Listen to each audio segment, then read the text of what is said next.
안녕하세요. 좀 덥습니까? 좀 더위를 타시는 분들은 중층 앞쪽으로 오시고요. 좀 추우신 분들은 중층 뒤쪽 라인에 앉으시면 될 것 같습니다. 그리고 이제 가 쪽이 좀 덥고요. 안쪽이 시원합니다. 추위를 타시는데 중앙에 앉으셔가지고 에어컨 꺼달라고 하면 다른 분들은 더우니까요. 좀 참고하시고 앉으실 때 자기에 맞게끔 앉아주시기 바랍니다. 이 모니터 스피커 켜졌나 한번 보시죠. 그럼 같이 기도드리겠습니다. 거룩하고 자비로우신 아버지 하나님, 우리를 영원한 죄악의 형벌에서 구원해 주시고 영원한 생명을 허락해 주심을 참으로 감사합니다. 우리 죄로 인하여 형벌받다 마땅했지만 주님의 그 큰 사랑으로 구원해 주시고 값없이 하나님의 자녀 삼아 주셔서 이 땅에서 하나님의 영광을 나타내며 복음을 전하고 주의 뜻을 이루게 해주신 은혜에 감사합니다. 주님 앞에서는 그날까지 몸된 교회 안에서 주님을 찬양하며 하나님을 섬기기를 원합니다. 말씀으로 교훈해 주시고 주 성령님께서 친히 앞서 행해 주셔서 마땅히 가야 할 그 길을 걸어가게 해 주시옵소서. 악해져가는 세상 가운데서 저희를 더욱 거룩하게 구별해 주시옵소서. 말씀 앞에 순종하고 하나님의 선하신 뜻을 이루는데 또 순종하며 이 마지막 시대 이뤄진 영혼들에게 복음을 전할 수 있도록 도와주시옵소서. 복음을 위해서 수고하는 모든 형제 자매들 함께 해주시고 특별히 해외에서 선교 사역을 감당하고 있는 선교사들과 또 함께하는 모든 형제 자매들 낙마하지 않도록 힘주시고 또 말씀으로 위로해 주시며 끝까지 복음을 전하는 귀한 일꾼이 되게 해 주시옵소서. 오늘 이 시간 저희들 또 말씀 앞에 나왔습니다. 마땅히 깨닫고 알아야 될 것들을 또 오늘의 말씀을 통해서 나타내 주시고 또 우리는 들은 말씀들을 마음에 새기고 하루하루 순종하며 하나님의 영광을 또 하나님을 기쁘시게 하는 삶이 되도록 도와주시옵소서. 모든 것 주님께 감사드리며 우리를 사랑하시는 예수 그리스도의 이름으로 기도드립니다. 아멘. 성경 사도행전 6장입니다. 사도행전 6장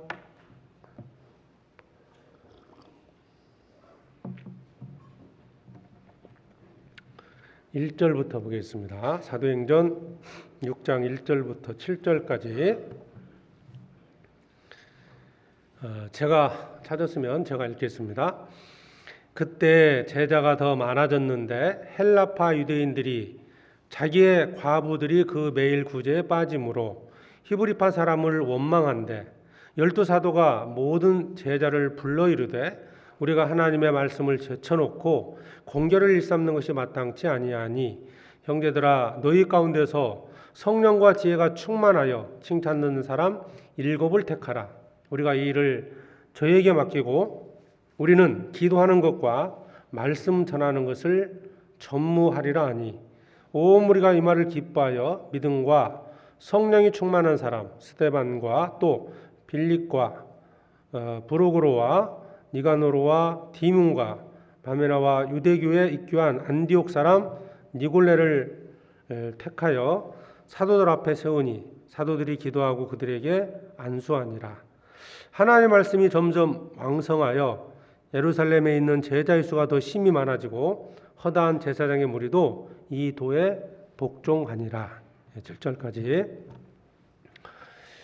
주일마다 우리가 사도행전을 이렇게 함께 배우고 있는데요. 이 사도행전에는 말씀드린 것처럼 전도하고 또 교회가 세워지는 과정이 자세히 기록되어 있습니다. 그렇기 때문에 우리가 전도하는 데 많은 지혜를 얻을 수 있고요. 교회 안에서 또 교회가 어떤 모습으로 가야 할지를 배울 수가 있습니다.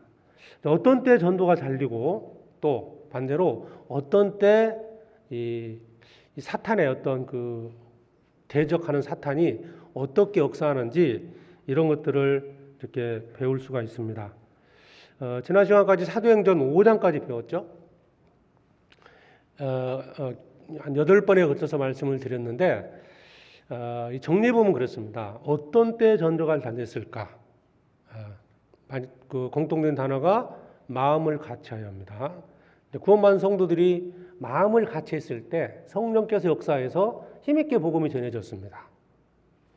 여러 가지 이제 어려움들이 있었겠지만 핍박도 있었고 많은 어려움이 있었지만 마음을 같이했을 때 복음이 잘 전해졌고요.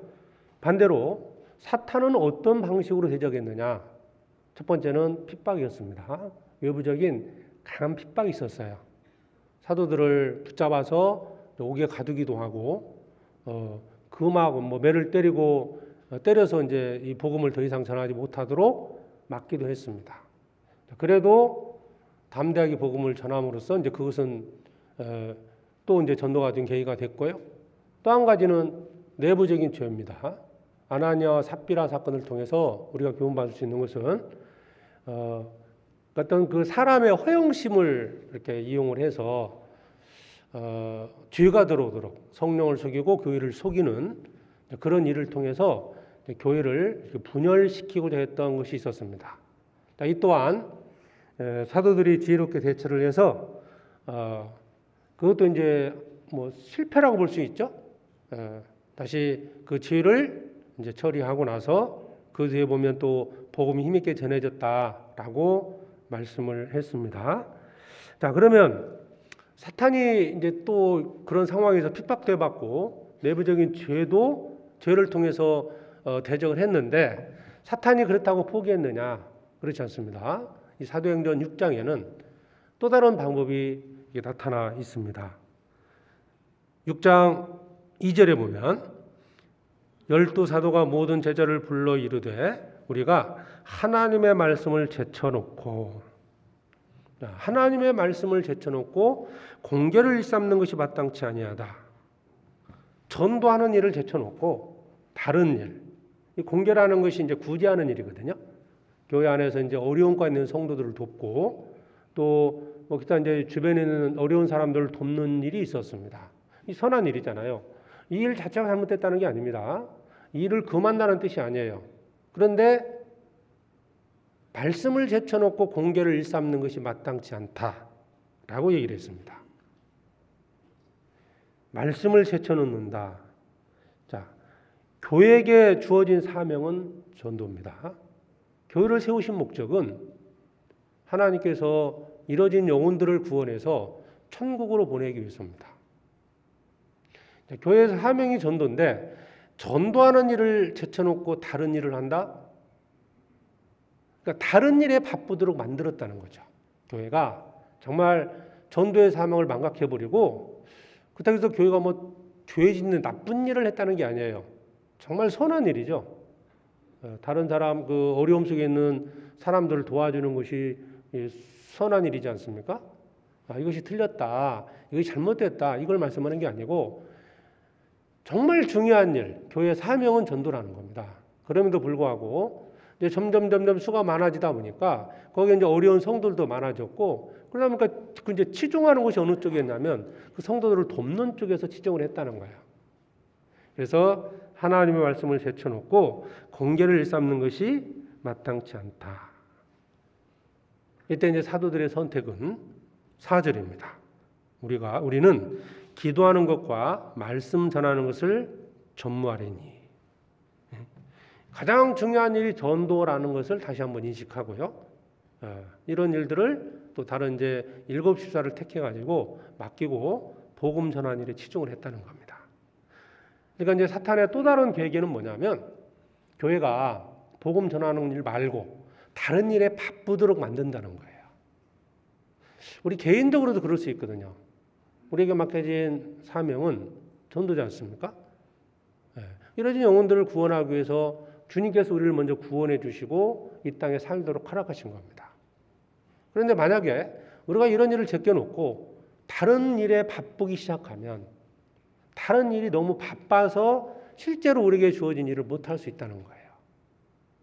그것도 죄 짓는 일에 바쁘게 하는 게 아니에요. 볼 때 이제 세상에서 볼 때 선한 일에 바쁘도록 만드는 겁니다. 그러니까 속에서 이제 그런 생각을 가질 수 있잖아요. 내가 선한 일을 하는데 죄를 짓는 것도 아니고 하나님 앞에 선한 일을 하는데 이게 뭐가 잘못이냐 이렇게 생각할 수 있다는 거죠. 근데 어쨌든 교회의 사명 자체는 전도입니다. 처음 교회가 시작될 때도 주님께서 사명을 맡기셨거든요. 분명히 말씀을 하셨기 때문에 그래서 이 전도의 사명을 망각하고 그 어떤 일도 이 전도하는 일에 앞설 수는 없다는 겁니다. 그래서 이 본문에는 교회 사명이 어떤 것이고 교회가 어떤 일을 해야 할지를 우리한테 가르쳐주고 있습니다. 그래서 오늘 좀 생각해보고자 하는 것은 교회 사명, 또 우리 각자의 사명이 무엇인지를 다시 한번 생각해보고 정말 내가 어떤 일에 지금 바쁘고 있는지, 그리고 이제 교회적으로도 정말 우리가 치중해야 될 것이 어떤 것인지를 좀 생각해 보도록 하겠습니다. 6장 1절입니다. 그때 제자가 더 많아졌는데 헬라파 유대인들이 자기와 가부들이 그 매일 구제에 빠짐으로 히브리 사람을 원망한대. 여기서 이제 말씀하고자 하는 내용이 제자가 더 많아졌다는 거예요. 수가 많아지면서 조금 여러 가지 문제가 이제 발생하기 시작했다는 겁니다. 수가 많아지는 것 자체가 잘못된 게 아니죠. 힘있게 이제 복음을 전해서 많은 사람들이 구원받고 교회 식구가 점점 늘어났다는 겁니다. 그런데 문제가 생긴 거죠. 헬라파 유대인들, 히브리파 사람, 뭔가 교회 안에서 구별이 시작된 겁니다. 이제 헬라파 유대인들은 유대인들이긴 하지만 그 이스라엘 땅에 살다가 구원받은 자들이 아니고 이스라엘 이외 지역에서 살다가 돌아온 유대인들입니다. 그러니까 이제 이 여러 가지 사는 어떤 관습이나 사고 방식이 전혀 다른 거죠. 그리고 여기서 나오는 히브리파 사람은 그 지역에 살았던 이스라엘 땅에 살았던 유대인들을 가리키는 겁니다. 그러니까 전혀 사는 곳이 달랐고 사고 방식이나 가치관이 달랐다가 구원을 받고 교회 안에 들어온 거예요. 이게 점점 한두 명 있을 때는 정말 귀하게 생각을 했는데 이 수가 이제 균등하게 이렇게 좀 많아지다 보니까 교회 안에서 구별이 생긴 겁니다. 수가 적었을 때는 가족과 같이 지냈어요. 많아지다 보니까 뭔가 좀 이제 그룹이 형성되는 것처럼 이게 시작이 됐던 겁니다. 자이든 타이든 뭐 고의적으로 그랬든 뭐 실수로 그랬든지 간에 어쨌든 교회 안에 구별이 생긴 거죠. 헬라파 유대인들, 히브리파 사람들. 사실 교회는 원래는 전혀 다른 사람들을 예수 그리스도의 피로 하나를 묶은 게 교회예요. 그렇죠? 예. 그렇기 때문에 교회에서 정말 주의할 것, 가장 주의할 것이 뭐냐? 나뉘어지는 겁니다. 구별을 하는 것이 잘못된 거예요. 예. 성경 여기 좀 표시해 놓고요. 에베소서 2장을 보겠습니다. 에베소서 2장 14절. 에베소서 2장 14절. 그는 예수 그리스도입니다. 우리의 화평이신지라 둘로 하나를 만드사 중간에 막힌 담을 얻으시고 원수된 것 곧 의문에 속한 계명 율법을 자기 육체로 폐하셨으니 이는 이 둘로 자기 안에서 한 새 사람을 지어 화평하게 하시고 또 십자가로 이 둘을 한 몸으로 하나님과 화목하게 하려 하심이라. 원수된 것을 십자가로 소멸하시고. 이 둘은 유대인과 이방인을 가리키는 겁니다. 하나님께서 이 십자가를 통해서 유대인과 이방인을 하나로 묶으신 거예요. 하나님 보실 때 세상에는 세 부류의 사람들이 있어요. 유대인, 이방인, 그리고 십자가를 통해서 구원받은 교회입니다. 그러니까 이 교회는 이방인과 유대인들을 이방인과 유대인 십자가로서 둘을 한 몸으로 화목케 하셨다. 둘을 한 세 사람을 만든 겁니다. 중간에 막힌 담을 허시고 십자가를 통해서 둘을 하나로 묶었어요. 그러니까 교회는 이미 목적 자체가 하나님께서 십자가를 통해서 하나 되게 한 겁니다. 그런데 이 교회를 어떤 이유 때문에 성도들끼리 구별을 한다는 것은 이게 하나님의 큰 죄라는 겁니다. 사탄은 그런 틈을 탄다는 거죠. 그래서 유대인과 헬라인을 십자가로 하나 되게 하셨기 때문에 구별을 해서는 안 된다는 겁니다. 어떤 이유로든지 교회에서는 그것을 금해야 돼요. 갈라디아서 앞에 3장도 한번 더 보시죠.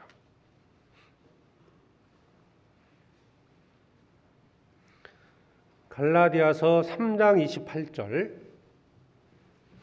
306페이지입니다. 신약성경 306페이지 갈라디아서 3장 28절입니다. 너희는 유대인이나 헬라인이나 종이나 타주자나 남자나 여자 없이 다 그리스도 예수 안에서 하나이니라. 여기서 강조하는 게 뭡니까? 하나라는 거죠. 하나. 하나님께서 하나 되게 하신 거죠. 그런데 우리가 어떤 외적인 조건을 가지고 구별하는 것을 금해한다는 거예요. 빈부, 가난하고 부자고, 귀하고 천하고 이런 걸 통해서 교회 구별이 있어서는 절대 안 된다는 겁니다.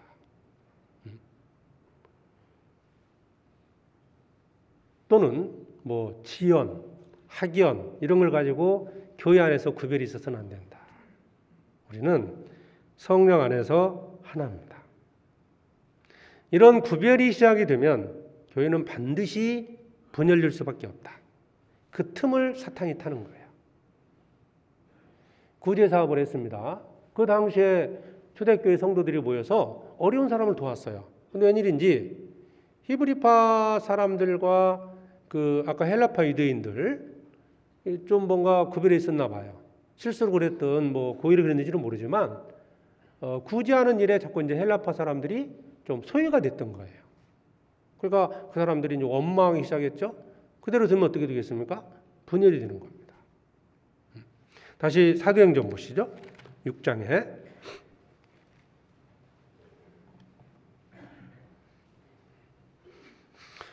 6장 1절 그때 제자가 더 많아졌는데 헬라파 유대인들이 자기의 과부들이 그 매일 구제에 빠짐으로 히브리파 사람을 원망한대. 헬라파 유대인들이 좀 소외되기 시작했어요. 이게 잘못이죠. 근데 그것을 또 원망을 했다는 겁니다. 원망. 이 틈을 사탄이 탈 수 있다는 거예요. 우선 성경에서 이 원망에 대한 얘기를 한번 잠깐 말씀을 드리겠습니다. 원망. 성경에서는 이유가 무엇이든 원망하지 말라고 말씀하고 있습니다. 서로를 원망하지 마라. 이 당시에 이 어떤 헬라파 유대인들이 좀 소외되는 과정 속에서 히브리파 사람들을 원망했다라고 말씀하고 있는데 우리는 이게 이제 교회 안에서도 지금 현재 우리 교회 안에서도 이제 이루어질 수 있다는 겁니다. 뭐 자이든 타이든 아니면 실수든지 간에 뭔가 이렇게 조금은 그 소외될 수 있는 상황들이 만들 수 있다는 겁니다. 최선을 다했는데 그 누군가는 뭔가 그로 인해서 마음에 상처가 될 수도 있고 원망이 생길 수도 있어요. 둘 다 조심해야 한다는 겁니다. 그런 일이 생기지 않도록 정말 조심을 해야 돼요. 또 한 가지는 원망해서는 안 된다는 겁니다. 왜 원망하는 것이 좋을까? 봉사를 할 때 정말 서로가 어떤 일이든 감사함으로 하는 게 맞다는 거예요. 빌립보서라는 거 보시죠.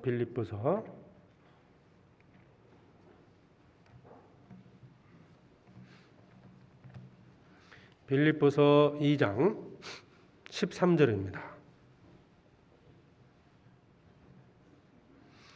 빌립보서 2장 13절에 너희 안에서 행하시는 이는 하나님이시니 자기의 기쁘신 뜻을 위하여 너희로 소원을 두고 행하게 하시나니 모든 일을 원망과 시비가 없이 하라. 원망한다는 건 불평한다는 거잖아요. 시비한다는 것은 논쟁을 만드는 거죠. 논쟁거리로 만들어버려요. 어떤 일들을 교회 안에서 분명히 선한 의도를 가지고 어떤 일을 진행을 합니다. 그런데 그것들을 자꾸 이제 논쟁거리로 만드는 게 시비라는 거죠. 어떤 일을 할 때 그 누군가에게는 조금 불편할 수 있어요. 이런 거에 대해서 원망해서는 안 된다는 겁니다. 원망과 시비가 없어야 된다. 이건 결론에 대한 말씀이죠. 원망과 시비가 없어야 하라. 왜 이렇게 말씀하셨을까요? 빌립보서 2장 1절부터 4절까지 내용은 같은 마음을 품어라. 하나님을 지키라는 것을 공고하면서 말씀한 내용이거든요. 빌립보서 2장에 보면 2절을 보죠. 빌립보서 2장 2절에 마음을 같이하여 같은 사랑을 가지고 뜻을 합하며 한 마음을 품어 아무 일에든지 다툼이나 허영을 하지 말고 오직 겸손한 마음으로 각각 자기보다 남을 낮게 여기고 각각 자기를 돌아볼 뿐더러 각각 다른 사람들의 일을 돌아보아 나의 기쁨을 충만케 하라. 남을 낮게 여긴다. 낮게. 높이라는 거죠. 더 높게 여기야 한다는 거죠. 그러니까 마음을 같이 하는 방법이 뭐냐? 바로 원망과 시비가 없이 하라는 겁니다. 원망과 시비가 없을 때 읽었던 빌립보서 2장 2절 3절 말씀을 이루어갈 수 있다는 겁니다. 마음을 같이 할 수 있는 거예요. 우리가 교회 안에서 어떤 봉사를 하거나 뭔가를 할 때는 어떤 일을 할 때는요, 분명히 뭐 나쁜 쪽을 결정하는 건 아니에요. 좋은 의도를 가지고 선한 의도를 가지고 어떤 일을 결정해 갑니다. 근데 그런 과정에서 조금만 더 불편함이 생길 수도 있어요. 어떤 분에게는 어려움이 생길 수도 있습니다. 이제 그런 일에 대해서 불평과 원망을 해서는 안 된다. 모든 것을 감사함으로 가야 된다. 이유가 뭐냐? 그 불평과 원망이 커지기 시작하면 교회가 나뉘어질 수 있다는 겁니다. 마음을 같이 할 수 없다. 이 헬라파 유대인들이 소외되는 것, 자, 구제하는 건 좋은 거잖아요. 뭐 아예 헬라파 사람들을 다 소외시키지는 않았을 거라고 봐요. 근데 간혹 이제 뭔가 조사가 잘못됐든지 아니면 어떤 뭐 착오가 생겼든지 간에 소외된 일이 생겼어요. 물론 소외되지 않도록 잘하는 것도 중요하지만 설령 그런 일이 생겼을 때 원망하지 않는 게 좋다는 거예요. 우리가 교회에 어떤 시간을 뭐 어떤 일을 할 때 보면 시간을 정하기도 하잖아요. 몇 시까지 몇 시에 무슨 교제가 있다. 근데 그 어떤 분은 볼 때 항상 자기가 출근하는 시간이야. 어떤 걸까요? 원망할 수 있거든요. 좀 내가 좀 교제 나오는 시간에 그런 걸 좀 하지. 만약 이런 문제 때문에 이제 뭐 불평과 원망을 하게 되면 어떻게 할까요? 또 다른 시간으로 옮기면 또 다른 원망이 들 수 있어요. 그리고 이제 이 조모임을 하지 않습니까? 조모임을 전에는 이제 낮에만 하다가 보니까 뭐 이제 직장 다니는 분들이 참여가 어려워서 토요일도 하게 되고 저녁에도 해요. 좋은 의도로 시작한 거지 않습니까? 근데 이제 어떤 분은 낮에 나는 시간이 있어서 낮에 하면 좋은데 굳이 저녁에 하니까 뭐 집에 나오는 것도 좀 불편하고 나는 직장 안 다니니까 토요일 날은 이제 가족들이랑 있고 싶은데 굳이 토요일 날 하니까 이제 불편함이 생길 수도 있잖아요. 이런 이제 뭔가를 선택을 우리가 해야 한다는 거죠. 그럴 때 과연 이것이 불평과 원망을 해야 될 거냐, 그런 일에 또 감사함으로 같이 함께 할 거냐, 이런 문제라는 겁니다. 그래서 만약에 뭐 불만이 생길 수는 있을 거예요. 나는 직장 안 다니고 그래서 낮에 또 이제 평일날 그런 모임에 참여한다면 좋을 것 같은데 굳이 토요일날 하니까 가족들이 집에 있고 나오기 좀 어렵다.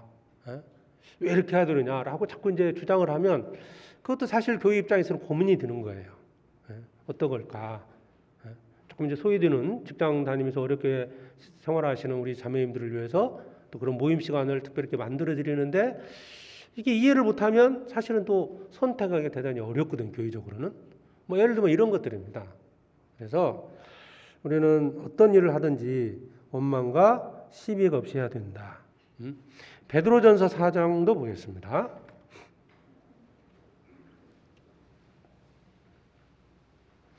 베드로서전서 4장 7절입니다.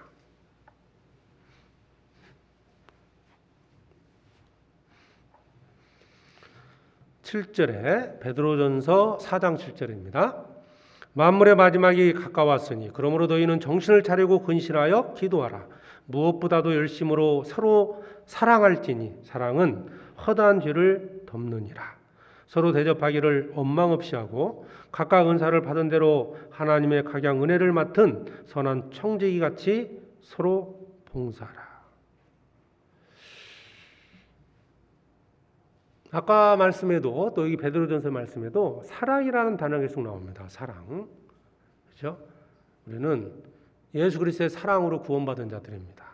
사실 서로 사랑하면 이 모든 문제들은 해결이 돼요. 사랑이었기 때문에 생겨나는 문제들인데요. 여기에도 서로 대접하기를 원망 없이 하고 서로입니다. 서로 원망하시 봉사를. 근데 대접한다는 봉사하는 일이거든요. 봉사하는 일이 적을 때는 그래도 감사함을 할 수 있죠. 양이 많아집니다. 시간이 많이 들어요. 힘들어져요. 이럴 때 원망하지 말고 하라는 겁니다. 감사함을 하자. 내가 봉사할 대상이 없다. 내가 일할 수 있는 어떤 기회가 주어지지 않는 것도 문제지 않습니까? 내가 교회 안에서 뭔가 일할 수 있고 봉사할 수 있고 일을 통해서 복음이 전해지고 있다. 내가 수고함으로써 한 영혼이 구원을 받게 되고 내가 기도함으로써 한 영혼이 구원받는다. 그렇게 생각한다면 우리는 큰 일을 하는 거지 않습니까? 서로 대접하기를 원망 없이 하고 봉사하는데 항상 감사함으로 하자는 겁니다. 그러니까 교회 봉사는 항상 감사함을 해야 되는데 이번에 이제 우리 학예 수양회 이제 드디어 정말 오랜만에 하게 됐습니다. 기대가 되시죠? 준비하고 계실 건데요.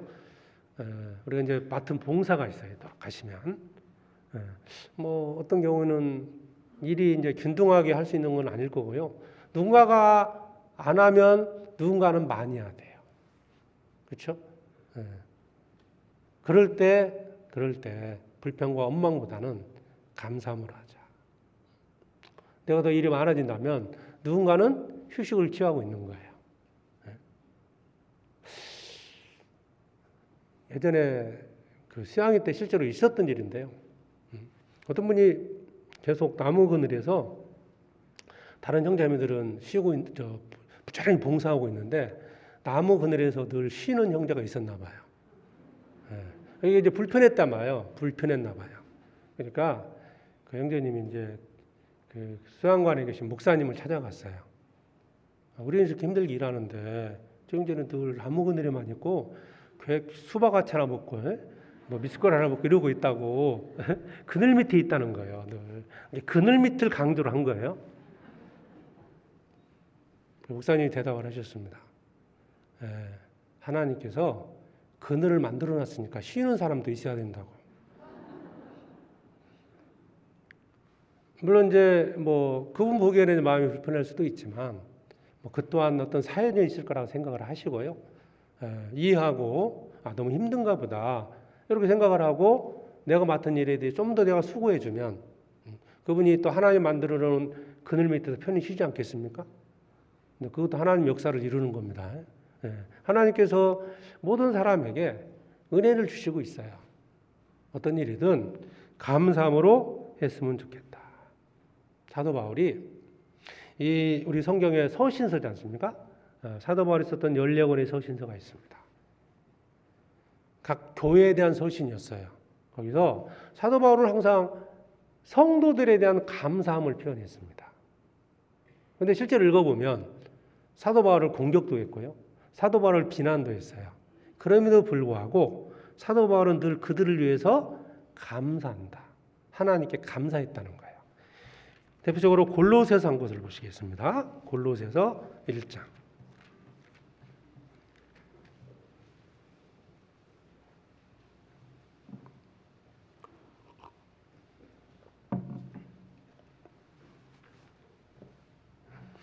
(1장 3절에) 골로새서 1장 3절 우리가 너희를 위하여 기도할 때마다 하나님 곧 우리 주 예수 그리스도의 아버지께 감사하노라.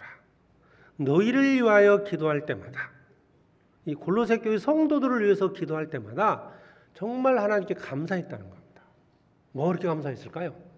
실제로 이 내용을 쭉 읽어보면 골로새 교회는 아직도 그리스도에 대해서, 그리스도의 비밀에 대해, 하나님의 비밀인 그리스도에서 온전히 깨닫지 못한 성도들이 일부 있었습니다.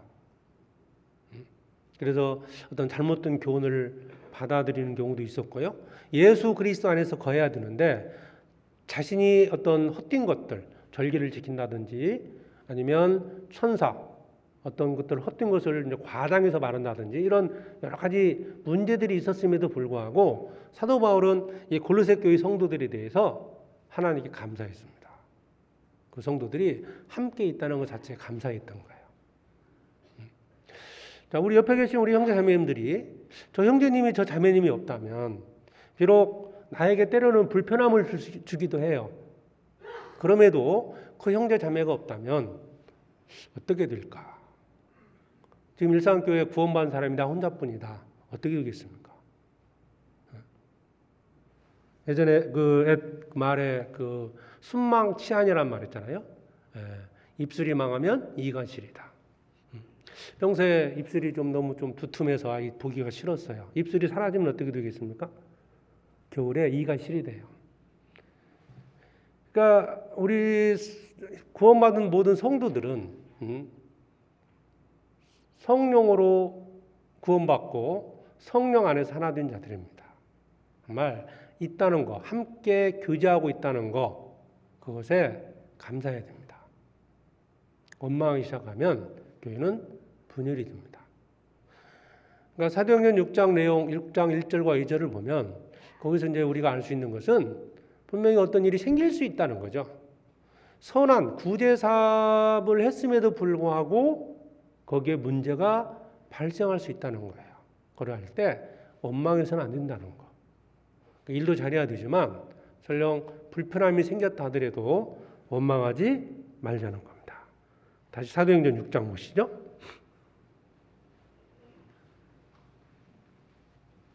6장 1절. 그때 제자가 더 많아졌는데 헬라파 유대인들이 자기의 과부들이 금일 구제에 빠짐으로 히브리파 사람을 원망한대.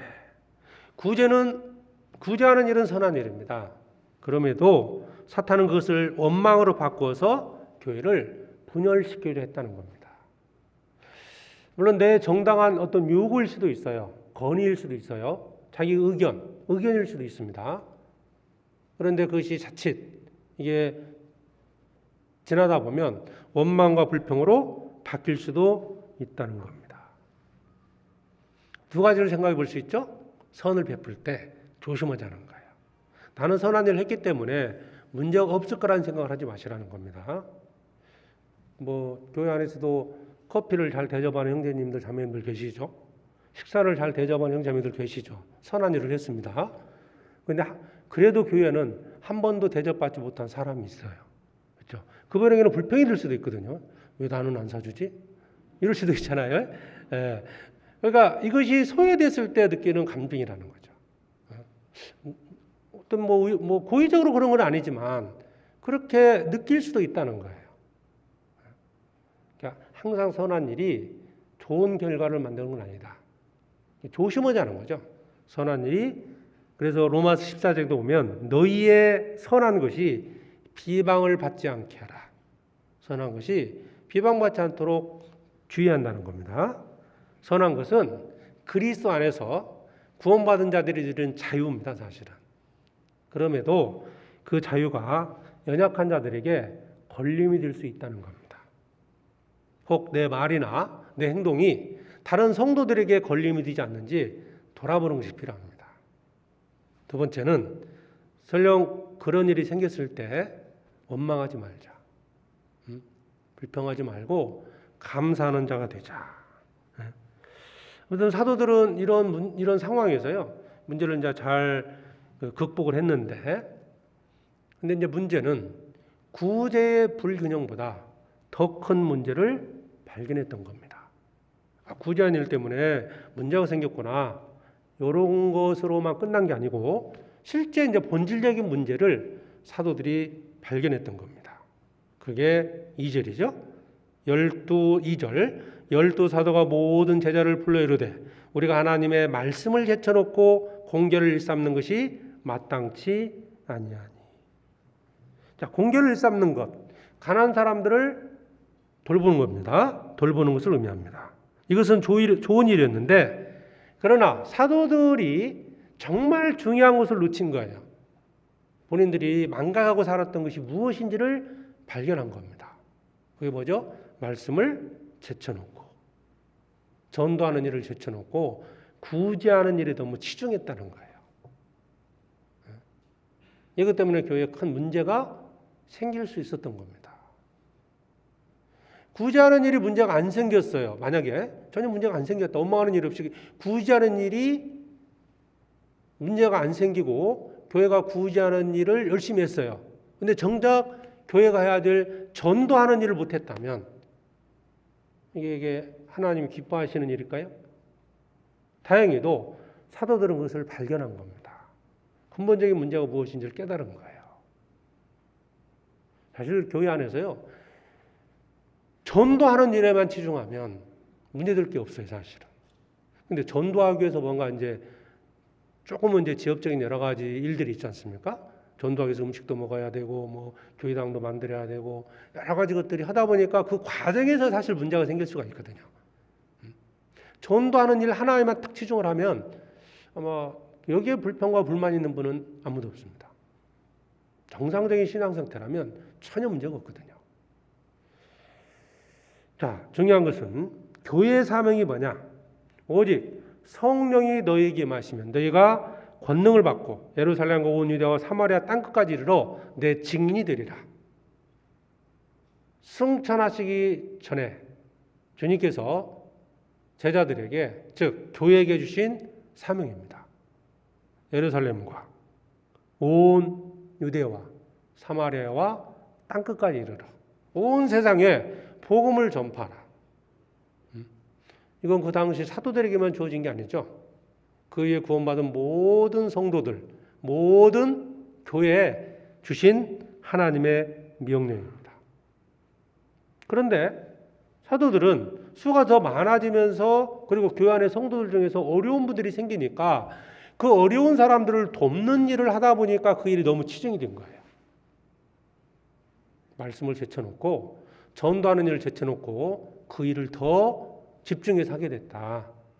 그래서 문제가 발생한 겁니다. 그걸 깨달은 거죠. 사도들이 옥에 갇혔을 때, 지난번 사도행전 5장에 나오죠?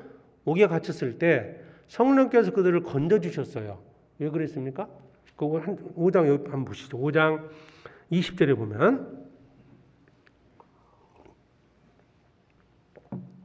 사도행전 5장 19절, 주의 사자가 밤에 옥문을 열고 끌어내어 가로되 가서 성전에 서서 이 생명의 말씀을 다 백성에게 말하라 하매. 사도들은 생각했을 거예요. 옥에 갇혔을 때 성령께서 그들에게 옥에서 건져주신 이유, 주님이 승천하실 때 그들에게 부탁했던 말씀, 건져주신 이유를 생각했습니다. 생명의 말씀을 다 백성에게 말하라 하매. 구제하는 일이 바빠져서 그 말씀 전하는 것을 소홀히 했던 겁니다. 그것을 사도들은 깨달은 겁니다. 말씀을 제쳐놓고 어떤 일보다 전도하는 일을, 교회가 전도하는 일을 보다 앞설 수는 없는 겁니다. 앞세울 수 있는 일은 없다는 거예요. 교회 사명이 뭡니까? 전도입니다. 첫 번째도 전도고 두 번째도 전도입니다. 전도를 위해서 뭐 교회당이 필요하고 먹는 게 필요하고 교제가 필요한 것이지, 그게 아니라면 굳이 필요가 없지 않습니까? 그래서 사도행전 6장에 있는 말씀을 제쳐놓고, 자, 이 말씀을 우리가 좀 깊이 묵상해 봤으면 합니다.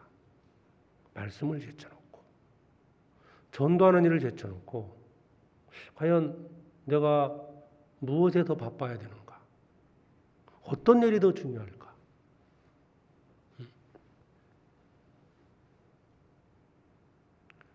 교회에서 어떤 선한 일보다 앞세할 것은 전도입니다. 교회가 죄를 조장하고 죄를 짓는 게 아닙니다. 반드시 교회는 정상적인 교회라면 선한 일을 해요. 그러나 그 어떤 선한 일보다 전도하는 일보다 앞설 수는 없다는 겁니다. 열심히 살아갑니다. 가족들을 부양하기 위해서 열심히 살아도 가고 뭔가를 열심히 살아가고 있어요. 그러나 우리가 말씀을 제쳐놓고 살아갈 수 있는 건 아니라는 겁니다.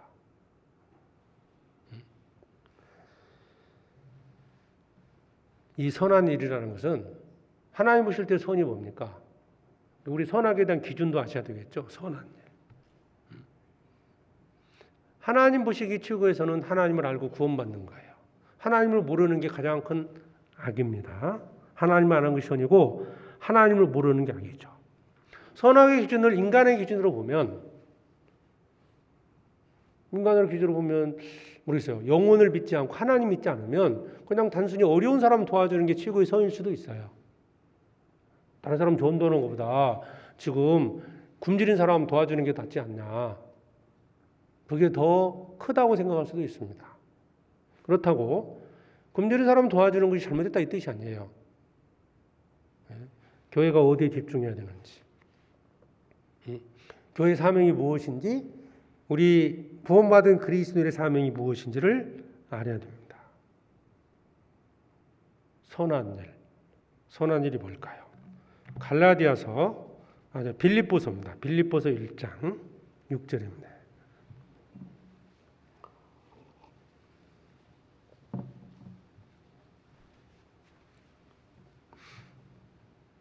빌립보서 1장 6절.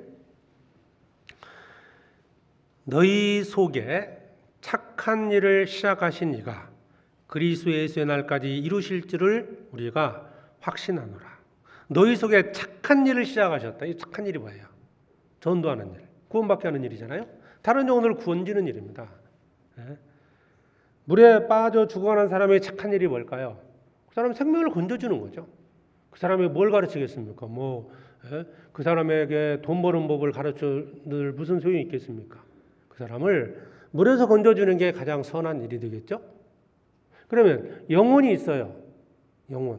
영혼이 있고 죽으면 끝이 아니라 죽음 후에 심판이 있고 영원한 천국과 지옥이 있다. 이것이 사실이라고 믿는 우리 입장에서 하나님 편에서 볼 때 가장 큰 선은 그 죽어가는 영혼을 건져서 천국으로 인도하는 것이 가장 큰 선 아니겠습니까? 그 일을 위해서 부차적인 것들이 있어요. 어려운 사람 도와야 되고, 그렇죠? 그러나 그것은 교회 사명이 될 수는 없다.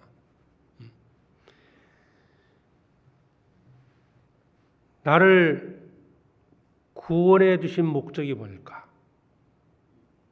자, 교회에 대한 사명 말씀드렸잖아요. 교회의 사명. 디도서를 보시죠. 디모데 후서 뒤에 디도서 2장 14절입니다.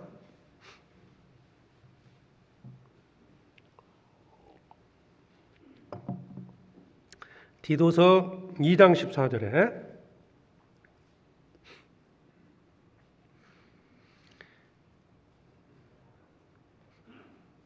디도서 2장 14절 같이 읽겠습니다.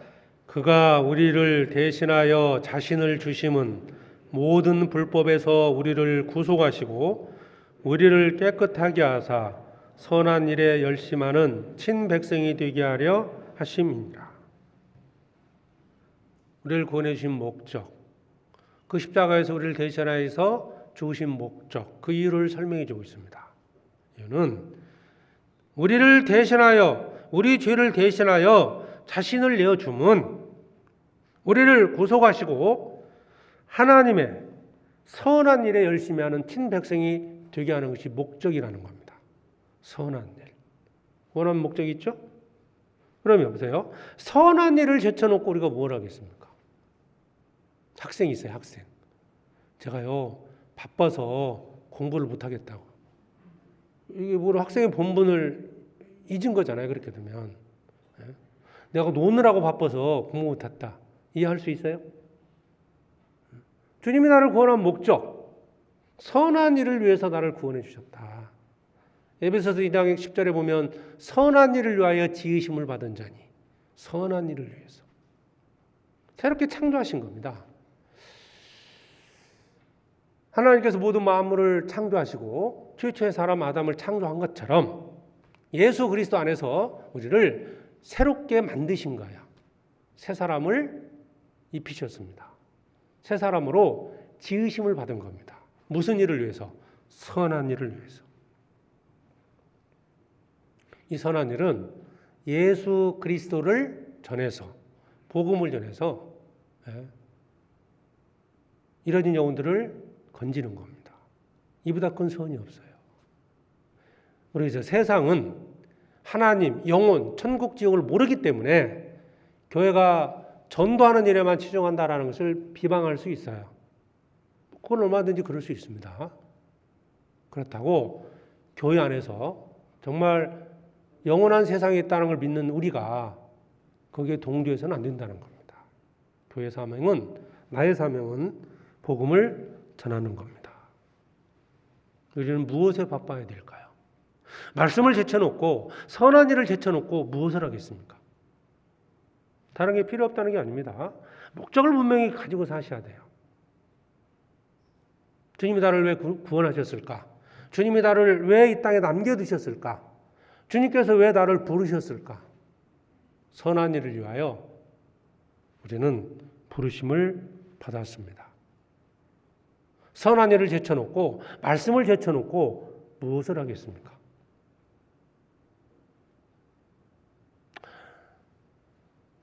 혹시 내가 너무 바빠서 그 선한 일을 하지 못하고 있다. 사는 목적을 한번 다시 생각해 봐야 돼요. 우리가 이제 교회적으로도 전도 집회를 하고 또 수양회도 하고 뭐 하지 않습니까? 1년, 한 1년을 놓고 봤을 때 내가 집회 한번 참석 못하고 있고 수양회 주차도 못 가고 있다. 뭐에도 그렇게 바빠야 될까요? 사는 목적을 상실한 거 아닙니까? 그렇다면?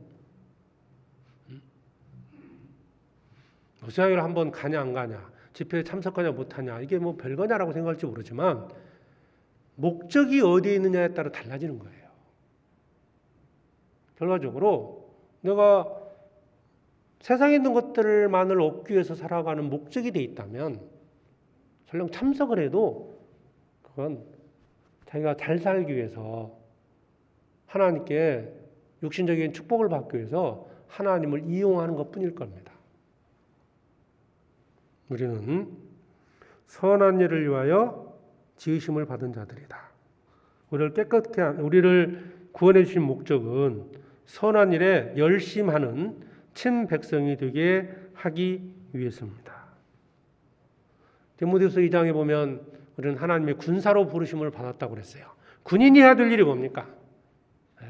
전쟁이죠. 싸우는 겁니다. 그런데 군인이 전쟁 때 자기 사적인 일에 얽매여서 전쟁에 동참하지 못하고 있다면 그건 군인의 자격을 상실하는 겁니다. 정말 중요한 일이 뭘까?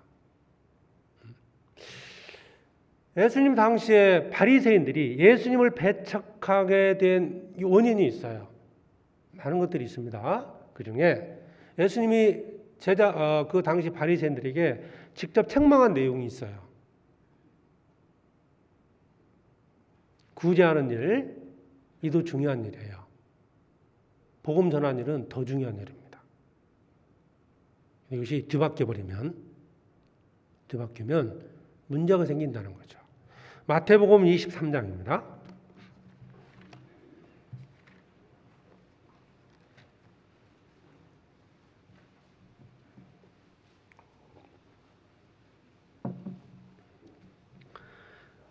마태복음 23장 23절입니다. 신약 40페이지 마태복음 23장 23절. 화 있을진저 외식하는 서기관들과 바리새인들이여, 너희가 박하와 휴양과 근처의 11조를 들이되 율법에 더 중한 바 의와 인과 신은 버렸도다. 그러나 이것도 행하고 저것도 버리지 말아야 할지니라. 소경된 있는 자여 하루살이는 걸러내고 약대는 삼키는도다. 자, 박하와 효왕과 그 근처에 11조가 나와요. 11조. 또 한 가지는 의와 인과 신입니다. 둘 다 중요해요. 그러나 더 중요한 게 뭘까? 그들은 유형적인 하나님께 박하와 희왕과 근처에 11조를 드리는 것을 더 중요시 여겼던 거예요. 정작 의와 인과 신은 버렸도다. 정말 중요한 것을 놓친 거예요. 육신의 문제 중요합니다. 영적인 문제는 더 중요한 거예요. 그들은 육신의 문제만 치중했던 겁니다. 영적인 문제를 후순위로 둔 거예요. 지금도 왜 복음이 많은 교회들이 있지만 복음을 전하지 못하고 있을까? 육신적인 문제를 더 크게 생각하는 겁니다. 천국 가면 좋고 이 세상에서 육신적인 축복을 더 크게 생각하고 그것을 더 바라고 있어요. 뭐가 더 중요합니까? 바리새인들, 여기 나오는 서기관들과 바리새인들, 왜 11조를 드렸을까요? 더 얻기 위해서. 박하와 희왕과 그 근처의 11조를 왜 드렸을까요? 더 큰 물질의 축복을 얻기 위해서입니다. 뭐가 더 중요합니까? 율법에 더 중한 바 의와 인과 신은 버렸도다. 이것도 행하고 저것도 버리지 말아야 할지니라. 11조가 필요 없다는 뜻이 아닙니다. 구제하는 일이 필요 없다 그 말이 아니에요. 교회의 사명이 무엇이냐? 더 중요한 게 무엇이냐? 우리는 덜 중요한 것, 더 중요한 것을 판단을 하고 그 판단의 기준은 성경입니다. 뭐가 더 중요할까? 더 중요한 일을 해야 돼요. 교회 사명은 전도입니다. 이보다 좀 더 중요한 것은, 덜 중요한 것은 뭐 구제하는 일이 될 수 있겠죠. 왜 바리새인들이 예수님을 배척했을까? 그때 한 곳 더 보시죠. 27절에 화 있을진저 외식하는 서기관들과 바리새인들이요 휘칠한 무덤 같으니 겉으로는 아름답게 보이나 그 안에는 죽은 사람의 뼈와 모든 더러운 것이 가득하도다. 이와 같이 너희도 겉으로는 사람에게 옳게 보이되 안으로는 외식과 불법이 가득하도다. 뭐가 더 중요하냐? 겉이 중요하냐 속이 중요하냐? 그들은 겉이 훨씬 더 중요하다고 생각했던 겁니다. 겉 필요 없다는 뜻이 아니에요. 그들은 겉만 치중했지 속은 어떻게 되든 후차적으로 생각을 했던 겁니다. 외식이죠? 외식. 속은 더러운데 겉만 깨끗하게 만들었습니다.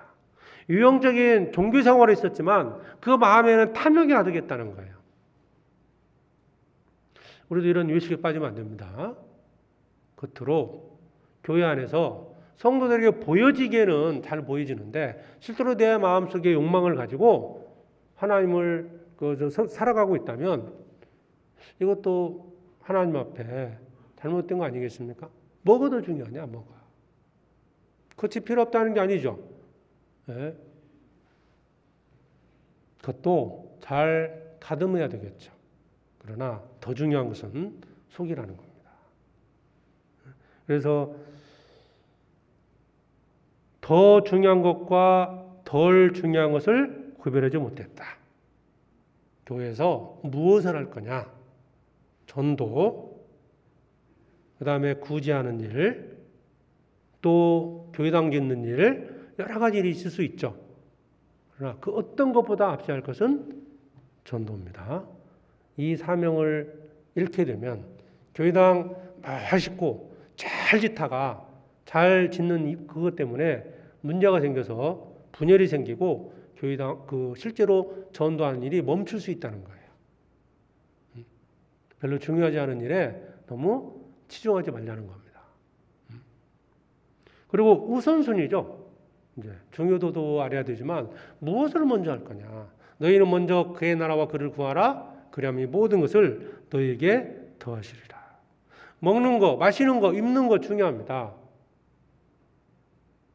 그런데 그것은 주님께로부터 온다.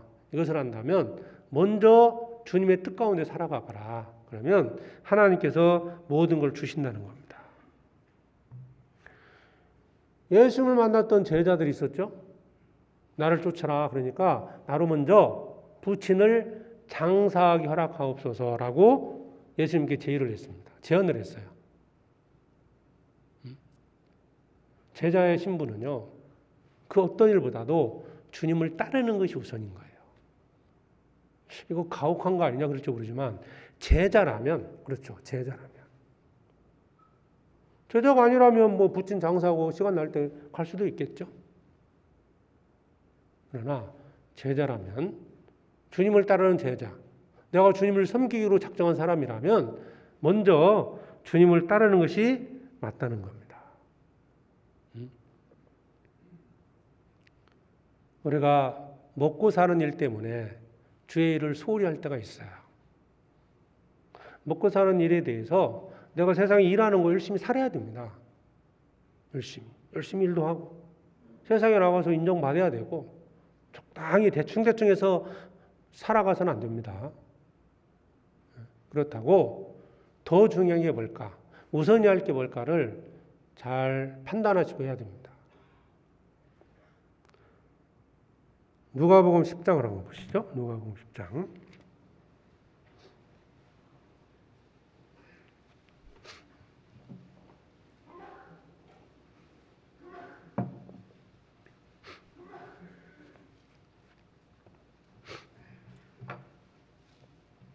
누가복음 10장 40절입니다. 39절부터 보죠. 39절에 그에게 마리아라 하는 동생이 있어 주의 발 아래 앉아 그의 말씀을 듣더니 마르다는 준비하는 일이 많아 마음이 분주한지라. 예수께 나아가 가로되 주여 내 동생이 나 혼자 일하게 두는 것을 생각지 아니하시나이까? 저를 명하여 나를 도와주라 하소서. 주께서 대답하여 가라사대 마르다야 마르다야 네가 많은 일로 염려하고 근심하나 그러나 몇 가지만 하더니 혹 한 가지만이라도 족하니라. 마리아는 이 좋은 편을 택하였으니 빼앗기지 아니하리라 하시니라. 물론 이제 이 말씀에서 이 말씀 가지고 봉사하는 것이 뭐 옳으냐, 말씀 듣는 것이 옳으냐 이걸 말씀하고자 하는 건 아닙니다. 그런데 마르다와 마리아는 먼저에서 차이가 있어요.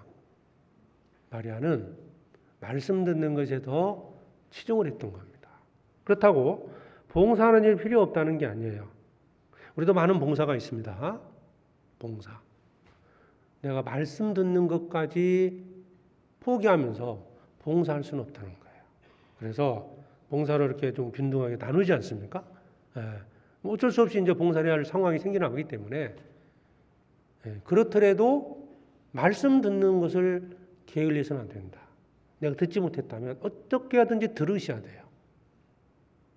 봉사하는 일에 치중해서 점점 가다 보면 이 마르다처럼 불평이 생길 수 있습니다. 불평. 그리고 마지막에 주님 발 앞에서 말씀을 들었던 마리아가 예수님께 향유를 드릴 수 있었던 겁니다. 그렇죠? 우리가 교회에 나오는 목적을 잊어서는 안 됩니다. 누가 챙겨줄 수 있는 게 아니에요. 자꾸 이제 봉사를 하다 보면, 자꾸 이제 많아지다 보면 자기도 모르게 말씀 듣는 걸 소홀히 하고요. 봉사하는 데 치중합니다. 하루 종일 봉사만 하다가 집에 가요. 이건 본인이 잘 판단하시고 말씀도 해주셔야 돼요. 모르는 사이에 자기 그렇게 빠질 수도 있거든요. 봉사하느라고 지쳐서 말씀을 못 듣고 있다. 봉사하느라 지쳐서 내가 교제에 참여하지 못하고 있다. 적극적으로 참여를 해야 됩니다. 적극적으로 말씀에 참여를 하셔야 돼요. 저는 할 수만 있으면 주일날 낮 시간에요. 이 말씀 시간에는 주방에도 안 했으면 좋겠어요. 근데 이제 식구가 많다 보니까 어떤 최소한의 인원을 남기는데 가끔씩 보면은 그냥 자꾸 남으려고 그래요. 어떤 분들은. 거기에 남으려고. 그래서 예전에는 그런 얘기 했어요. 자꾸 남는 분들은 그러면 52조 당번 시켜드리겠다고 계속 하시라고. 다른 분은 어떤 분들은 자꾸 말씀을 올라가서 말씀드리려고 하는 분이 있는 반면에 반대로 자꾸 남아있으려고 그래요. 자꾸 어떤 명분을 만들어서. 생각해 보셔요. 그런 상태로 계속 시간이 지나면 사실 결국은 교제에서 멀어져 버립니다. 우선순위 잘 정해야 됩니다. 뭐가 먼저일까? 지금 이 시간에 내가 무엇을 먼저 해야 될까? 예? 함께 또 여럿이 봉사하는데 예, 그때는 봉사 시간이야. 근데 봉사하는데 또 나는 좀 말씀 좀 읽을게. 이것도 잘못된 거죠. 예, 우선순위가 잘못 뒤집어진 겁니다. 이거. 그러니까 함께 할 때 그 시간에 뭔가 함께 하는 것이 필요한 거예요. 자, 우선순위를 잘 정해야 됩니다. 이것을 망각하게 되면 본분을 망각하게 되면 문제가 생긴다는 거죠. 분열이 생깁니다. 갈등이 생깁니다. 결국 사명을 잊어버리고요. 전도의 사명을 잊어버리고 헛된 것에 분주할 수밖에 없는 겁니다. 교회 사명이 뭐라고요? 전도입니다. 세상 만민에게 복음을 전하는 거예요. 교회의 사명. 제가 네이버에 한번 들어가서 교회의 사명, 그래서 사전에는 어떻게 되어 있을까라고 한번 제가 찾아봤어요. 근데 놀랍게도 이렇게 되어 있어요. 교회의 사명. 구원의 은혜를 전하여 죽어가는 영혼을 소생시키는 것이다. 복음을 선포하는 것이다. 답이죠. 그죠? 지식인은 그렇게 되어 있다니까요. 답은 잘한다. 근데 실제 이제 교회가 그런 사명을 붙들고 그렇게 가야 되는데 그렇지 못한 게 또 현실입니다. 교회가 선교하면서 부차적으로 하는 일들이 있어요. 구호지 사업도 있고 고아원도 세우고 병원도 세워요. 근데 처음 시작했을 때하고는 다르게 변질이 돼요. 전도하는 일은 사라져버리고 병원, 고아원 운영하는 것에 치중이 되어버립니다. 그럼 세상에 있는 병원과 다를 바가 없지 않습니까? 복음을 전하는 것은 사라지고 병원, 고아원만 운영하고 있습니다. 자, 병원은 병을 고치는 곳이에요. 그런데 그 돈 버는 일에만 치중하면 병원이 장사하는 곳으로 바뀌었어요. 교회는 고아원이 아닙니다. 교회는 그보다 더 중요한 영혼을 살리는 일이에요. 교회는 병 고치는 곳이 아니에요. 교회에서 막 모여가지고요, 막 뭐 부흥해가지고 사람들 병 고치고 뭐 안수해서 막 병 고치고 그 병 고치는 거냐 무당도 하고요, 병원도 합니다. 교회는 그 이뤄진 영혼들에게 복음을 전하는 곳입니다. 교회가 돈 버는 일에 치중하면 그건 교회가 아니고요, 사업장입니다.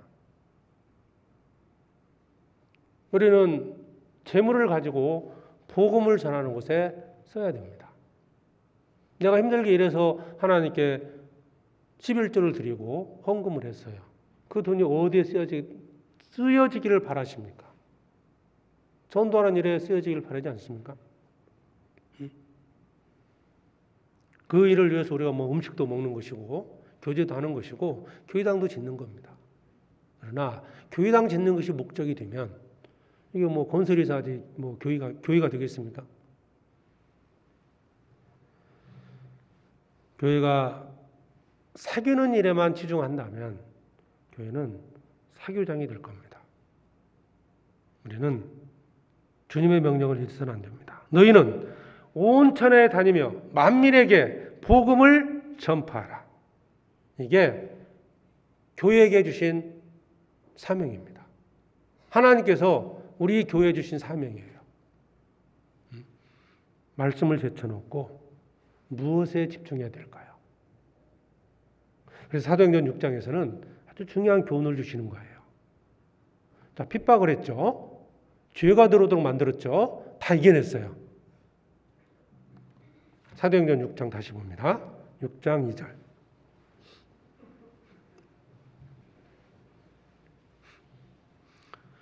2절 열두 사도가 모든 제자를 불러 이르되 우리가 하나님의 말씀을 제쳐놓고 공개를 일삼는 것이 마땅치 아니하니.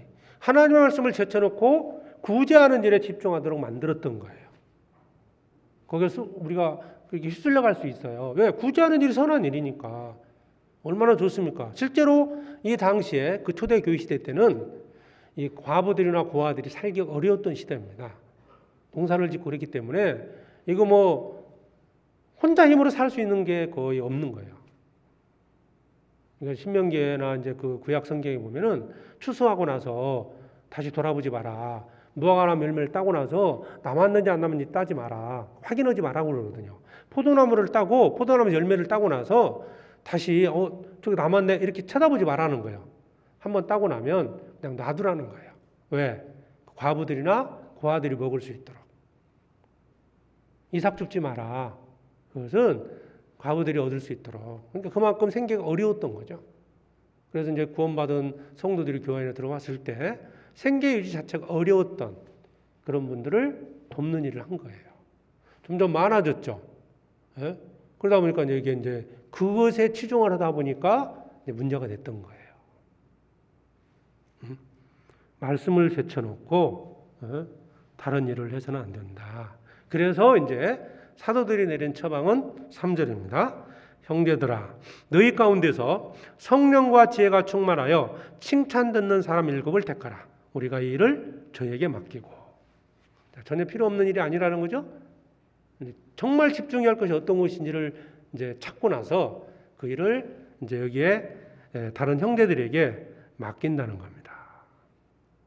일꾼으로 이제 교회 안에서 일꾼들을 세우는 과정이 나와요. 일꾼. 어떤 사람을 택했을까? 이런 두 가지를 여기서 발견할 수 있습니다. 첫 번째가 너희 가운데서입니다. 형제들아, 너희 가운데서. 너희 가운데서. 교회 일꾼은 교회 안에서 정해집니다. 외부에서 데려올 수 없죠. 예? 뭐 교회 봉사회장 모집 공고 해가지고 세상 신문에 내는 건 아니잖아요. 예. 외부에서 하는 게 아닙니다. 우리 안에서 하는 거예요. 제가 왜 이것을 강조하냐면 우리 안에서 하기 때문에 예? 현재 교회 안에 어떤 직분을 맡은 임원들의 모습은 우리 교회의 모습이고 또 나의 모습일 수 있다는 거예요. 내 모습이다.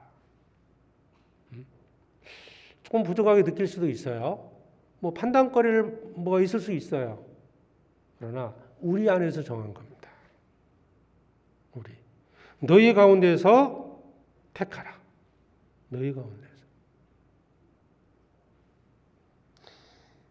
만약 어떤 뭐 직분을 맡은 형제나 자매님이 부족함을 이제 자기 기준으로 볼 때 조금 뭐 왜 꼭 저렇게 하나 잘못하고 있다 이렇게 혹 판단이 들 수도 있죠, 당연히.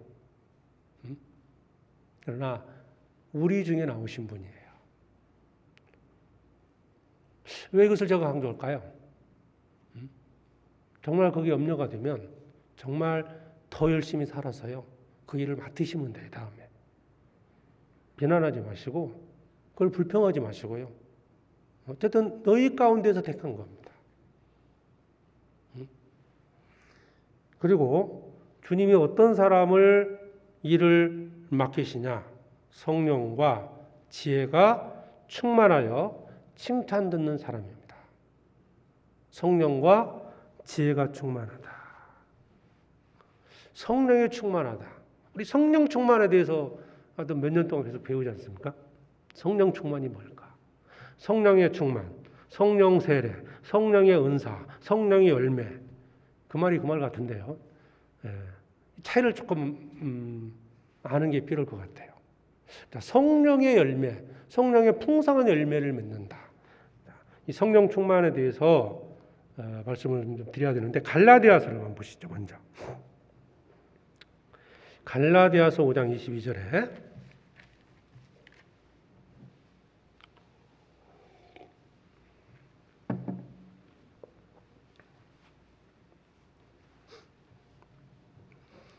(5장 22절입니다) 오직 성령의 열매는 사랑과 희락과 화평과 오래 참음과 자비와 양성과 충성과 온유와 절제니 이 같은 것을 금지할 법이 없느니라. 성령의 9가지 열매 잘 아십니다. 자, 성령이 충만한 사람은 어떤 사람일까? 말씀에 순종하는 사람이다. 성령에 충만해져야만이 풍성한 열매를 맺을 수 있어요. 좋은 열매를 맺을 수 있다는 거예요. 자, 구원받은 사람은 어쨌든 어떤 열매든 맺을 수는 있어요. 그런데 좋은 열매를 맺어야 돼요. 그러면 자, 성령 세례, 성령의 은사, 성령의 충만, 성령의 열매를 제가 나무를 가지고 간단하게 설명을 드려볼게요. 성령 세례는 뭐냐? 죽어있는 나무가 성령의 오심으로 살아난 거예요. 그죠? 구원받을 때 죽었던 영혼이 살아난 겁니다. 이게 성령 세례예요. 그럼 성령의 은사는 뭐냐? 나무의 종류를 얘기하는 겁니다.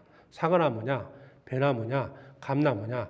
우리는 성령의 은사가 각각 다른 거예요. 사과나무였는데 살아났어요. 배나무였는데 살아났어요. 감나무였는데 살아난 겁니다. 이게 성령의 은사라는 거죠. 죽은 나무가 성령 세례를 통해서 살아났고, 은사는 나무의 종류를 말한다고 보면 되겠죠? 나는 어떤 나무일까? 분명히 하나님 주신 은사가 있습니다. 달란트가 있는 거죠. 그리고 풍성한 열매를 맺기 위해서는 반드시 지속적인 공급이 필요한 거예요. 이게 성령의 충만이죠. 뭔가 나무에게 필요한 것들이 잘 공급이 될 때 맛있는 열매를 맺을 수 있습니다. 그 결과 딸 수 있는 것이 바로 성령의 열매라는 거죠. 그러니까 지속적인 공급, 부족하지 않게 공급되는 것, 이게 성령의 충만이고, 그리고 그 결과 열매가 맺히는 거예요. 성령의 열매를 얘기합니다. 그래서 성령의 충만이 아니고는 정상적인 풍성한 맛있는 열매를 맺을 수가 없는 거죠. 자, 우리는 이미 성령 세례를 통해서 성령의 은사를 받았습니다. 구원받고 하나님의 자녀로 살아가고 있어요. 그런데 여기서 좋은 열매, 맛있는 열매를 맺혀야 되는데 그렇지 못한 이유가 어디에 있을까? 성령 충만함을 받지 못했기 때문이다. 그러니까 열매를 맺으면 그 열매를 먹는 자들 있지 않겠습니까? 나무가 자기 먹으려고 나무가 열매 맺히는 건 아니니까. 그런데 열매는요, 맛있는 열매가 돼야 돼요. 열매는 열매인데 맛이 없어. 그러니까 수박은 달기만 하면 이게 뭐예요? 설탕입니다. 그렇죠? 달기만 하다. 그러니까 수박 열매는 수박이라는 독특한 어떤 맛이 있는 거예요. 이건 이 수박에 맞는 거름도 주고 물도 주고 햇빛도 받고 잘해야 맛있는 수박이 돼요. 배나무가 있어요. 그냥 대충 했다 해서 배가 맛있는 게 아니에요. 어떤 배 먹어보면 아무 맛이 없죠. 버립니다. 나는 정말 성령 충만을 통해서 맛있는 열매를 열어서 과연 성도들의 기쁨이 되는가. 열매를 먹는 사람이 있죠. 자기가 먹는 게 아닙니다. 고린도전서 12장에 보면 성령의 은사, 왜 하나님께서 성령의 은사를 주시느냐? 유익하게 하려 합니다. 누구의 유익일까요? 교회의 유익입니다. 성도들에게 유익이 되기 위해서입니다. 물론 그건 결과적으로 하나님께 영광이 되는 거예요.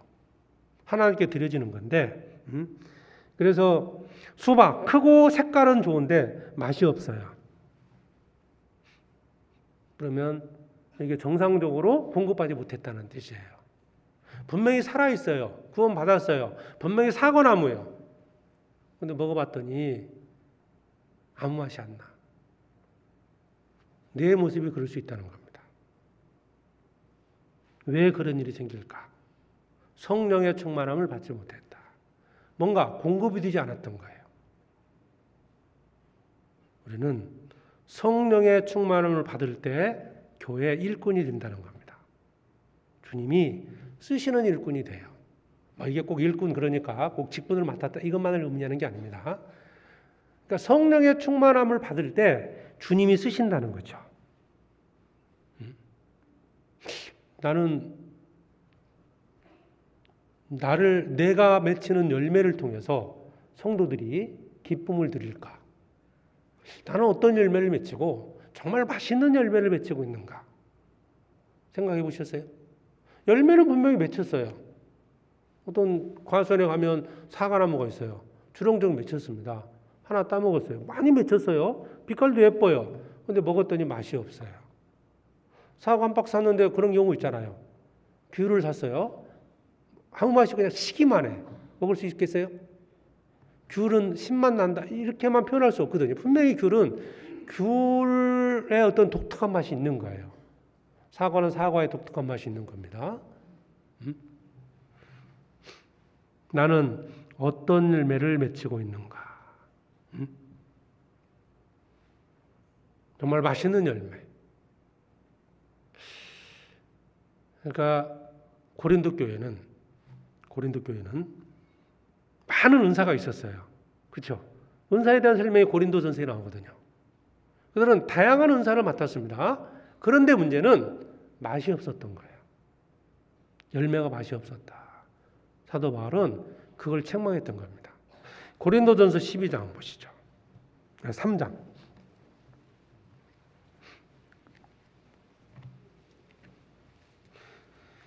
3장 3절에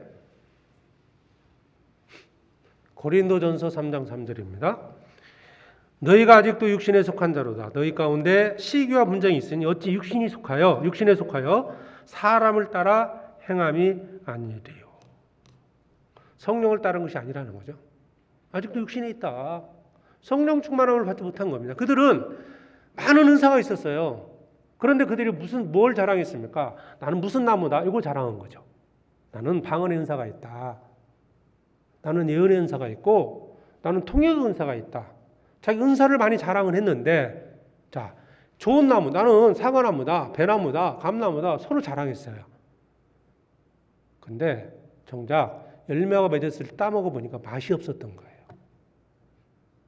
그래서 고린도 전서를 통해서 사도 바울이 그들을 책망한 겁니다. 너희는 자, 좋은 나무다. 그래, 너희들 좋은 나무 가졌어. 하나님께 그 좋은 은사 받았어. 그런데 아직도 육신에 있다. 성령을 따라 산 것이 아니다. 그 결과가 뭐예요? 너희들 맛이 없다는 거죠. 성령을 따라 산 것이 아니고 사람을 따라 살았다는 겁니다. 맛있는 열매를 맺히고 있습니까? 은사는 다양합니다.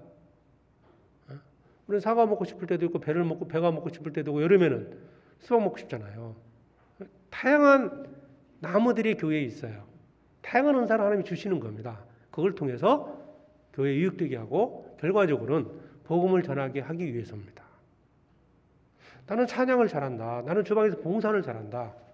특별한 어떤 은사가 될 수 있죠. 그런데 정말 맛있는 열매를 맺히고 있습니까?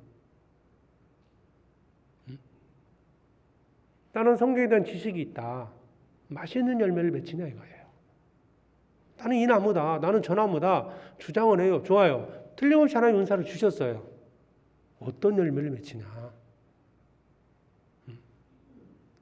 어떤 열매의 종류가 중요한 게 아니에요. 그 나무에서 맛있는 열매를 맺히냐. 이게 중요한 겁니다. 맛있는 열매를 맺히기 위해서는 성령의 충만함, 즉 공급이 잘 이루어져야 된다.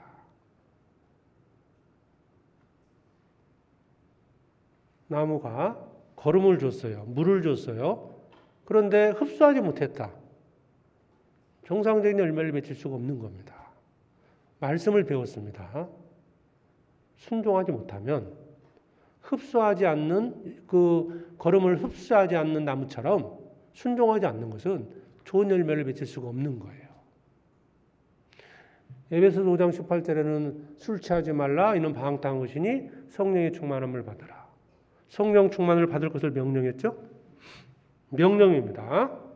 명령. 성령 충만을 받아야 좋은 열매를 맺힐 수 있습니다. 맛있는 열매를 맺힐 수 있는 거예요.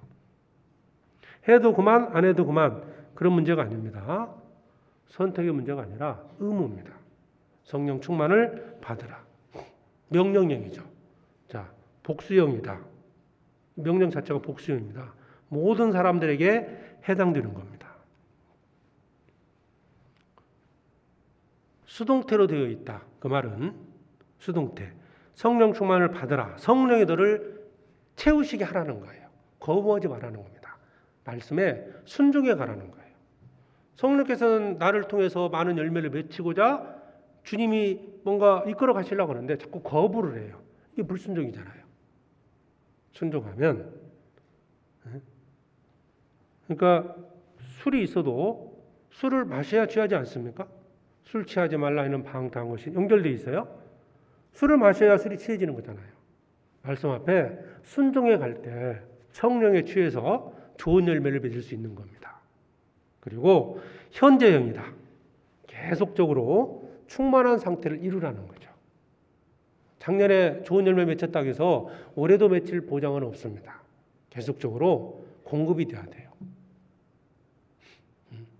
성령과 지혜가 충만한 사람을 주님이 쓰십니다. 자, 그래서 성령 세례, 성령의 은사, 성령의 충만, 성령의 열매. 이해하시겠죠? 그러면 가장 문제가 되는 게 뭐냐? 아직도 나무가 살아있지 않다면 거기다 아무리 거름 주면 더 썩어요. 그러니까 살아야 돼요, 먼저. 구원받는 게 먼저입니다. 성령 세례를 통해서 구원받고 나면 주님께서 에게 은사로 주신 것이 무엇인지를 알게 될 거예요. 그리고 교회 안에서 부전의 말씀을 배우고 성령 충만함을 받으면 맛있는 열매, 먹고 싶은 열매가 될 겁니다. 성경에 대한 지식은 정말 많은데 다시 만나고 싶지 않다, 교제하고 싶지 않다, 이래 되면 이게 맛없는 열매예요. 나는 열매를 많이 맺히긴 해요. 찬양을 잘해요. 근데 다시 듣고 싶지가 않아요. 이럴 수도 있죠. 분명히 찬양은 잘해요. 목소리도 좋고. 그러니까 이것이 좀 설명하기 좀 어렵긴 한데요. 다시 듣고 싶고, 다시 교제하고 싶고, 다시 먹고 싶고, 그렇죠? 음식을 잘 차려놨어요. 정말 종류도 많고 그런데 몇 점 먹더니 맛이 없어요. 먹을 수가 없는 겁니다. 성령 충만함을 받을 때 우리는 맛있는 열매, 먹고 싶은 열매가 되는 겁니다. 성령과 지혜가 충만하여. 성경에서 말하는 지혜는 지혜가 충만하다. 즉 하나님을 경외하는 것이 지혜의 근본이다 그랬어요. 그러니까 성령 충만해서 하나님을 참으로 경외한다. 하나님을 섬기고 살면 반드시 칭찬을 받게 됩니다. 하나님에게뿐만 아니라 사람에게도 칭찬이 있어요. 내가 성령 충만하고 그리고 지혜가 충만한데 하나님을 경외하고 살고 있는데 사람들에게 비난받을까요? 어떠세요?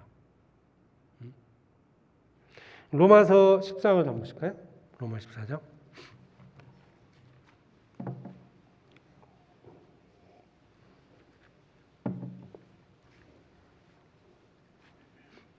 14장 18절입니다.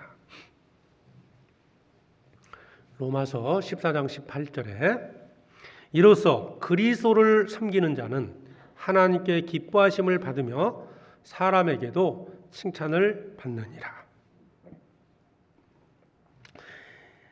여호와를 경외하는 것이 지혜의 근본이다. 하나님을 섬기는 것, 그리스도를 참으로 섬기는 자는 그게 지혜로운 자입니다. 사람에게도 하나님께 기뻐하심을 받으며 사람에게도 칭찬을 받느니라. 왜 사람에게 칭찬받는다고 얘기를 했을까요? 성령과 지혜가 충만하여 사람에게 칭찬받는 사람을 택하라. 너희 중에서. 교회 일은 혼자 하는 게 아닙니다. 성도들을 인정받지 못하고는 봉사하기 어려워지는 겁니다. 왜냐하면 봉사 자체가 성도를 섬기는 거잖아요. 어떤 일을 하지 않습니까? 구역을 돌아보기도 하고 주방에서 봉사도 합니다. 그런데 사람들과 불편한 관계가 계속 맺어지면, 성도들과 불편한 관계를 맺으면 이게 정상적으로 이루어지겠습니까? 사람에게 칭찬을 받는다. 어떤 분은 그래요. 뭐 사람이 중요하냐? 하나님만 나를 인정하면 된다고. 사람에게도 칭찬받지 못하는데 하나님께 인정받을 수 있겠습니까? 어떠세요? 그건 자기 고집이에요. 자기 생각입니다. 내가 너희를 사랑한 것 같이 너희도 서로 사랑하라. 형제자매를 진정으로 사랑하면 불편한 관계를 맺을 이유가 없어요. 비난받을 이유가 없습니다. 간혹 오해를 받아서 잠깐은 그럴 수는 있겠죠. 그러나 정말 하나님을 경외하고 성령이 충만한 사람은 반드시 사람에게 칭찬을 받습니다. 정말 사람에게 칭찬받는 자들이 교회 안에서 하나님 일을 행할 수 있다는 거예요. 기쁨으로. 그리스도를 섬기는 자는 하나님께 기뻐하심을 받으며 사람에게도, 그렇죠. 사람에게도. 사람에게만이 아닙니다. 사람에게도 칭찬을 받느니라. 나의 어떤 독선적인 행동, 독선적인 어떤 생각들, 이런 것들이 자꾸 갈등을 유발시킬 수도 있거든요.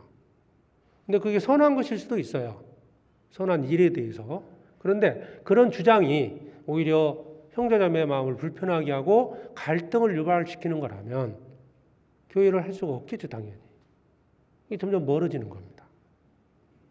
그래서 교회 안에서 함께 하고 하나 되는 거, 이게 정말 중요한 거예요.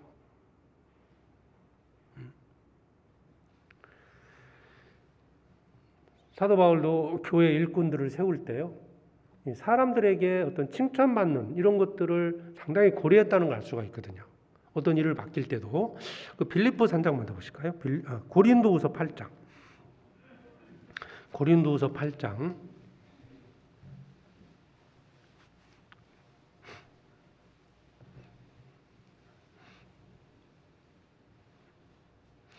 고린도후서 8장 18절에 또 저와 함께 한 형제를 보내었으니 이 사람은 복음으로서 모든 교회에서 칭찬을 받는 자요.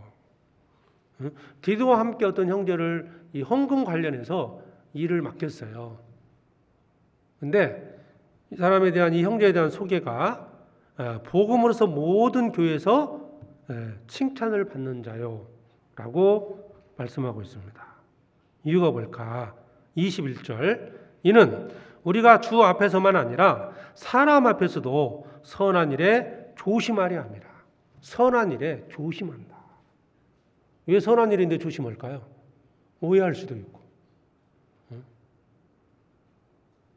그래서 이 사도 바울이 이제 어떤 예루살렘을 돕기 위한 그 연보 관련해서 일을 맡길 때 디도뿐만 아니고 교회에서 정말 칭찬 많은 한 형제와 함께 일하도록 해준 겁니다. 이 사도행전 6장에는 그렇기 때문에 초대교회 시대 때 교회에서 어떤 직분이 왜 만들어졌는지 이런 것들을 우리에게 설명해주고, 어떤 사람을 또 선택해야 되고 맡겨야 되고 일을 맡겨야 되고 또 어떤 사람들 중에서 뽑았는지를 우리한테 가르치고 있습니다. 자, 사도행전 6장 다시 보겠습니다. 정리를 해보죠. 6장 2절. 12사도가 모든 제자를 불러 이르되 우리가 하나님의 말씀을 제쳐놓고 공개를 일삼는 것이 마땅치 아니하니. 사도들도 사탄의 계획에 속을 뻔했어요. 하나님의 말씀을 제쳐놓고 구제하는 일에만 치중했다는 거야. 고백하는 거잖아요. 인정하는 거잖아요. 큰일 날 뻔했다. 우리가 전도하는 일을 소리하면서 구제하는 일에만 너무 빠져 있었다. 이것은 마땅치 않은 거다. 그리고 내린 결론이 4절. 우리는 기도하는 것과 말씀 전하는 것을 전무하리라 하니. 사도들의 바른 판단으로 다시 복음이 힘있게 전해졌습니다. 좀 더 덜 중요한 일을 이제 형제들을 택해서 맡기고 사도들은 전적으로 전도하는 일에 치중을 했던 겁니다. 결과가 어떻게 됐어요? 7절. 하나님의 말씀이 점점 왕성하여 예루살렘에 있는 제자의 수가 더 심히 많아지고 허다한 제사장의 무리도 이 도에 복종하니라. 제자의 수가 심히 많아졌다 그랬죠? 심히 많아졌다. 정말 많아졌던 겁니다. 구원받은 사람이 더 폭발적으로 늘어났다는 겁니다. 여기에 제사장들까지도 이 도에 복종했다고 그랬죠? 그래서 결과는 이겁니다. 우리가 오늘 읽었던 이 1절에서 7절까지 이 말씀에서 얻을 수 있는 교훈을 한번 정리해 보겠습니다. 교회의 사명은 전도입니다. 우리의 사명, 나의 사명은 전도입니다. 어떤 선한 것도, 어떤 선한 일도 전도하는 일보다 앞설 수는 없다는 겁니다. 만약 다른 것을 앞세우기 시작하면 그로 인해서 사탄은 틈을 타고 교회 성도들의 마음을 나누게 합니다. 분열이 생긴다는 거죠. 하나 되게 한 것을 힘써 지키라. 깨기 위해서 사탄은 지금도 교회를 깨기 위해서 호시탐탐 노리고 있어요. 속아서는 안 된다는 겁니다. 교회 사명을 잊지 맙시다. 나의 사명을 잊지 말자는 거예요. 땅끝까지 이르러 내 증인이 되리라. 만민에게 복음을 전파하라. 그 복음 전파의 사명을 감당하기 위해서 우리는 성령과 지혜가 충만한 사람이 되어야 합니다. 성령과 지혜가 충만해야 된다. 말씀에 순종하고 정말 하나님을 경외하는 삶을 살게 된다면 주님께서는 나를 불러서 주님의 일꾼으로 세우실 겁니다. 그래서 정말 주님께 쓰임받는 귀한 일꾼들이 되기를 바랍니다. 기도하겠습니다. 하나님 아버지 감사합니다. 오늘 사도행전 6장을 통해서 주님께서 우리에게 가르쳐 주시는 교훈을 함께 받았습니다. 주님 교회의 사명이 전도라는 것을 일깨워 주심을 감사합니다. 주님 오시는 그날까지 온 교회가 같은 마음으로 이 복음을 전하게 해주시고 온 성도들이 또 같은 마음으로 이뤄진 영혼들에게 이 사랑의 복음을 전해서 그들을 구원받을 수 있도록 또 우리를 더욱 귀하게 사용해 주시고 온 교회가 같은 마음으로 힘을 합해서 전도의 사명에 매진할 수 있도록 도와주시옵소서. 수양회가 얼마 남지 않았습니다. 수양회를 위해서 준비하는 그 모든 과정에도 함께 해주시고 이번 수양회를 통해서도 많은 영혼들이 구원받고 하나님께 돌아올 수 있도록 축복해 주시옵소서. 주님 오시는 그날까지 몸된 교회 안에서 복음의 일꾼이 되어서 하나님을 기쁘시게 하는 삶이 되기를 원합니다. 우리를 사랑하시는 예수 그리스도의 이름으로 기도드립니다. 아멘. 찬송 같이 하시겠습니다. 찬송